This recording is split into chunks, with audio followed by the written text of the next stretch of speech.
ሰላም እንዴናችሁ በያላችሁበት ሁሉ ነገር ሰላም ነው። አሽና እንዲያላችሁ ሞኝላችኋለሁ። ቤቶች ስትጎንደሉ ዋዳችሁ ላይክ እና ሼር እያደረጋችሁ ሐሳቦቻችሁን ለብዙዎች አካፍሉ። ለዚህ ኮንፊ አመሰግናችኋለሁ። ሐሳቡ ሲሞቻችሁ ቢያንስ 2000 ላይክ እንድትገጩት በትትና አጋብዛችኋለሁ። ዛሬ ወደ ሚዛናችን ይዘንላችሁ የመጣ ነው የአሜሪካ ጦር መስሪያ ቤት የጥምር ጦር ዋና አዛዥ ጀነራል ዳን ሮይዘንኬን ለትራምፕ የሰጡትን ማስጠንቀቂያ ነው። ኢራን ላይ የምንወስደው እርምጃ እጅግ በጣም አደገኛ ኪሳራና ውድመት ይዞ ይመጣል፣ ጥንቃቄ ያስፈልጋል የሚል ማስጠንቀቂያ ከባድ ማስጠንቀቂያ ሰጥተዋል። ነገር ግን የአሜሪካው ፕሬዚዳንት ዶናልድ ጄ ትራምፕ ይህንን እኔ አላምንም አልቀበልም ነው ያሉት። እንደውም ዘገቦች እንደሚያሳዩት ከሆነ ይህንን የጀነራል ማስጠንቀቂያ ከሰሙ በኋላ ዶናልድ ትራምፕ ሜልት ዳውን ነው ያለው። ቀለጡ ነው ያለው። በድንጋጤ ቀለጡ ነው ያለው። ምክንያቱም ማመን አይችሉም። እኚህ ጀነራል ዳን ሮይዘንኬን የተባለው ከፍተኛ ጀነራል በኢራን ላይ ለሚወሰደው እርምጃ ዋና ፊታውራሪ ሆኖ የተሾመ ሰው ነው። እንዲሁም ደግሞ የትራምፕ ከፍተኛ አማካሪ ነው። እኚህ ከፍተኛ አማካሪና የጦር ጀነራል የጥምር ጦሩ ዋና አዛዥ እንዲህ ያለ ማስጠንቀቂያ ሲሰጡት ደንግጧል። ቀለጡ ነው የሚለው እንደውም ዘገቦች አላመኑም። ግን ትክክል ነው። ጀነራል ነው፣ የጦር አዋጊ ነው። መሬቱ ላይ ያለውን ነገር ግራና ቀኝ አይቶ ነው መንገር ያለበት። አማካሪ ማለት ፎጋሪ ማለት አይደለም። እንደዚህ ይመስላችኋል? አፍሪካ ውስጥ ይሄ የተለመደ ነው። አማካሪ ተብሎ የሆነ ሰው ይሾማል። ከዛ በኋላ አንተ የምትፈልገውን እንትን ጭዌ አምጥቶ ያጫውታል። አንተ የምትፈልገውን አይደለም፣ መሬቱ ላይ ያለውን ነው አማካሪ ማማከር ያለበት። ቢመርም የምትውጠውን ነገር ነው። ቢመርም እውነቱን መሬት ላይ ለምሳሌ አሁን እኚህ የአሜሪካ የጥምር ጦሩ ዋና አዛዥ ጀነራል ዳን ሮይዘንኬን ቢፎጉር አሁን ኧረ እኛ እንደሞሰሳለን እንደፈጠጣለን። መሬቱ ላይ ይደፈጠጥማ ያለው ነገር አይተውታል እኮ። የኢራን ሃይፐርሶኒክ ሚሳኤሎች እንደ መብረቅ ሲወርዱ ብቻ ነው የሚታየው። እነዚህ ግዙፍ የአሜሪካ ጦር መርከቦች ቢሰምጡስ ቢወድሙስ? ውስጣቸው እኮ ከ5000 በላይ ሰራዊት እኮ አለ። በአንዱ የጦር መርከብ ላይ 5000 የጦር ሰራዊት አለ። ተመልከቱ። ከ70 በላይ የጦር ጀቶች አሜሪካ አለኝ የምትላቸው የጦር ጀቶች እዚህ መርከብ ላይ ነው ያሉት። ቻይና ቶራንት ያደረገችን አይታችኋል። እኔ ከዚህ በፊት ባለኝ መረጃ ነግሬያችኋለሁ። አሜሪካ ታይዋንን ጠብቃለሁ በሚል እነዚህ የአሜሪካ የጦር መርከቦች አውሮፕላን ተሸካሚ ጦር መርከቦች ቻይና ዙሪያ እንደነበሩ ታውቃላችሁ። ቻይና ደግሞ ለእነዚህ ጦር መርከቦች ማስመጫ የሚሆን ሲኤም 302 የሚባል ክሩዝ ሚሳኤል አዘጋጅታ አድፍጣ ቁጭ ብላ ነበር። ሚሳኤሎቹን መታ ለማስመጥ ማለት ነው።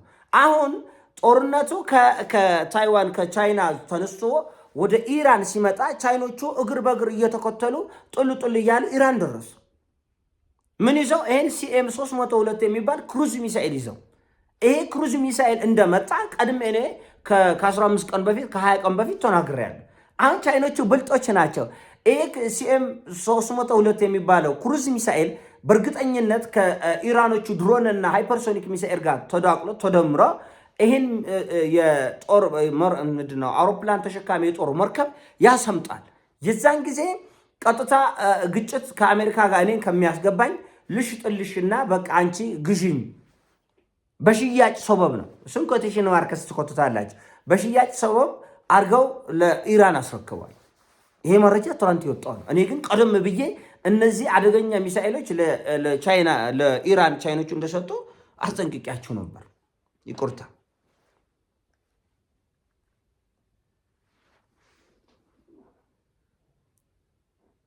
እኚህ ናቸው ጀነራል ዳን ሮይዘንኬን የሚባለው የትራምፕ አማካሪ እኚህ ናቸው።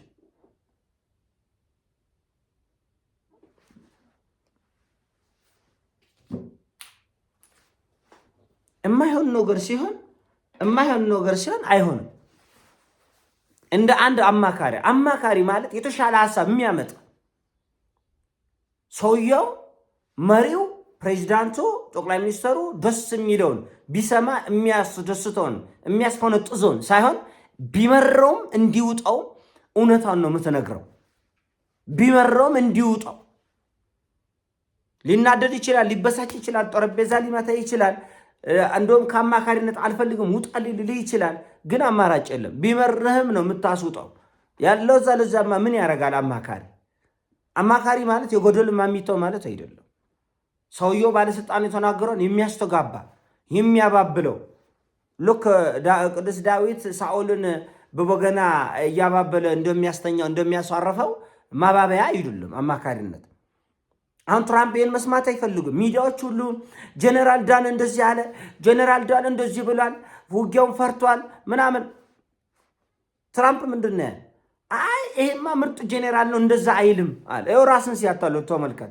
ይሄ ምርጥ ጀነራል፣ የአሜሪካ ምርጥ ጀነራል፣ የጥምር ጦር ዋና አዛዥ፣ ፔንታጎን የሚኮራበት መሪ የጦር አዛዥ ነው እና እንደዛ አይልም። የውሸት ዜና ሊሆን ይችላል ካለ ግን ምርጫውን እናከብርለታል። እኛ ግን ውጊያውን አንተውም ነው። አይተውም። ሲቪል አያቅማ። ጦር ሜዳ ገብቶ አያቅ። ደረቱ ላይ ጥይት ገብቶ አያቅ። እጁ የተቆረጠ አይኑ የጠፋ አካሉ የተበተነ ሰው አያቅ። ሲቪል እኮ አስቸጋሪ እኮ ነው። ብታስረዳ አይገባውም። በቃ ኳስ ነው የሚመስለው። የኳስ ሜዳ የእጅ ኳስ ወይ የእግር ኳስ ምናምን ነው የሚመስለው። አያውቁ። ጀነራል የጦር ሰው ግን እውነተኛ ወታደር እውነተኛ ጀግና ግን ደምቶ ቆስሎ ጓደኞቹ በጥይት ተበታትነው ደምቶ ተርቦ ተጠምቶ በረሃ ወድቆ ብዙ መከራ ስለሚያይ ጦርነትን ይፈራል። እውነተኛ ጀግና ጦርነትን ይፈራል። ራሽያኖች እኮ ጦርነት አሁን የመጣውን የዩክሬንን ጦርነት እኮ ለዘመናት ፈርተዋል እኮ ለዘመናት። ይህን ጦርነት ለማስቆረጥ እኮ ራሽያ ከ30 ከ40 ዓመት በፊት ጀምሮ አውሮፓ ህብረት ጋር ልቀላቀል ብላ እኮ ለምናለች። አብረን በኢኮኖሚም በፖለቲካም በምንም አብረን እንተሳሰር እባካችሁን ብላ እኮ ስጠይቅ አውሮፓ ህብረት አልፈልግም ወደዛ ሄድ ነው ያለ። ኔቶ አልፈልግም ወደዛ ራሽያ የምትባል ሀገር አንፈልግም ብለው ነው ያባረሩ። ከዛ በኋላ ጦር ስምምነት ተስማምተዋል ራሽያኖችና አውሮፓኖቹ። ከዚህ በኋላ ኔቶ የሚባል የጦር ኃይል አዘጋጅታችኋል፣ ይሄን ወጥቶ ከዚህ ድንበር ወዲህ እንዳይጠጋኝ፣ ለምን እኔን ለማጥቃት ቅርብ ስለሚሆን እኔ ተከብቤ ደግሞ ችግር ውስጥ ከምገባ ከዚህ ወዲህ እንዳትጠጉ ሲባል ምንድን ያለው ኔቶ አንጠጋም፣ ከዚህ ወዲህ የአውሮፓ ኃይል የሚሰፍርበት ነው፣ ከዚህ ወዲህ የራሽያ ኃይል የሚሰፍርበት ነው ብለው ተፈራርማ ዓለም የሚያውቀው ህግ ማለት። ከዛ በኋላ ኔቶ ምንድነው እየተስፋፋ ራሽያን ከበብ። ከውል ውጭ እንደሆኑ ህጉን እንደ ጣስ ያውቃሉ ራሽያኖቹ። ግን ጦርነት ከተጀመረ ደግሞ እልቂት እንደሚሆን ስለሚያውቁ ብዙ ለመታገስ ብዙ ለመሸሽ ሞክረዋል። ኢራኖች እኮ ብዙ ለመሸሽ ሞክረዋል። ብዙ ጦርነትን ግድ ሆኖ ነው እየመጣ ያለ እንጂ ከዚህ በፊት እኮ 11,000 ኪሎ ግራም ዩራኒየም ኢራኖቹ አስረክበዋል። በቃ ይሄው እሺ ማዕቀብ አንሱልኝ ተብሎ ማዕቀብ አላነሳም ለማለት ኢራንን ለማድቀቅ ኢራን የ11,000 ኪሎ ግራም ዩራኒየም አሳልፋ ከሰጠች በኋላ መልሶ ማዕቀቡን ቀጠሉ። ለምን? ኢራን ቀና እንድትል ስለማይፈልግ ነው። የኢራን ጀነራሎች ግን ሲቪል አስተዳደሩም ሆነ ጀነራሎች ሸሽቶ ነበር ጦርነት። ለምን? የሚያመጣው ጦስ ስለሚታወቅ የጦርነት ዕቃ ስለሌለው እና እኚህ የአሜሪካ የጦር ጀነራል የጥምር ጦሩ ዋና አዛዥ ለትራምፕ ማስጠንቀቂያ ቢሰጡም ትራምፕ ከድርጊታቸው አይመለሱም። ኔታንያሁ በትናንትናው ዕለት ምንድን ነው ያሉት? እጅግ በጣም ውስብስብ እና አደገኛ ወቅት ከፊት ለፊታችን አለ። ዛት እኛ ምንለው እኮ አደገኛ ወቅት ለአሜሪካ ብቻ አይደለም፣ ለኢራን ብቻ አይደለም፣ ለቻይናም፣ ለራሽያም፣ ለእስራኤልም፣ ለእኛም ለቆረቁላለን ለእኛም አደገኛ ወቅት ነው።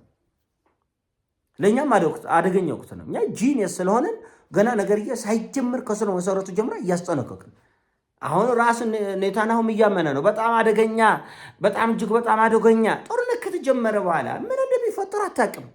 ማን እጁን እንደሚከት አታውቅም። በእኛ አገር ግጭቶችና ጦርነቶች እንኳን ማን እጁ እንደገባ ጉድ ነው የምትሉት። ማን እጁ እንደገባ። ስለዚህ ጦርነት ከተጀመረ ወዲህ መሳሪያ መምረጥ፣ መሞዳሞድ፣ መልክ መስራት አይሰራም። እሳቱ አይነሳ፣ ሰደድ እሳቱ እንዳይቀጣጠል፣ እሳቱ ገሞራ አይፈንዳ እንጂ ከሆነዳ በኋላ የምጠብስበትን ነገር አንተ ነው የምታውቅ። ስለዚህ በጣም አደገኛ ነው፣ ጥንቃቄ ይፈልጋል። ባጭሩ ጦርነት እውቀት የሚጠይቅ ነገር ነው። ጦርነት በጣም አደገኛ ነገር ነው። ጦርነት ኢኮኖሚን ይበላል፣ የሰው ነፍስ ይበላል፣ ታሪክን ይበላል፣ ሰላምን ይበላል፣ ሁሉ ነገር ነው የሚያቃውሰው እና እቺ ጦርነት አንድ ቃታ ስትሳብ ነዳጅ ምን ያህል ዓለም ደረጃ እንደሚጨምር የቁሳቁሶች ውድነት በዓለም ደረጃ ምን ያህል እንደሚሆን እኛ እዛ ውስጥ የሌለነው ሰዎች ረሃብ ላይ እንዴት እንደምንወድቅ ተናግረናል፣ አብራርተናል። ታያለ አበሻ እኛ ካልተራብን ምን አለ በላይ እኛ ኮሽታ እኮ የሚበቃ ነው። ኮሽታ ቀይ ባህር ይዘጋል። መተራመስ ነው። በሁቲ በሂዝቦላ በኢራን ሚሳኤሎች ይተራመሳል። ወንድ የሆነ ባለመርከብ በዛ በኩል ያልፋል። ከዛ በኋላ ታዩታላችሁ እኛ ምን ያክል ጎስቃለች እንደሆነና በዞኖቹ ርግጫ እንደምንርቅ ለማየት ያብቃችሁ። የኔ ሀሳብ ሲሞቻችሁ ላይክ አርጉ፣ ሼር አርጉ። ወዳችኋለሁ። ፒስ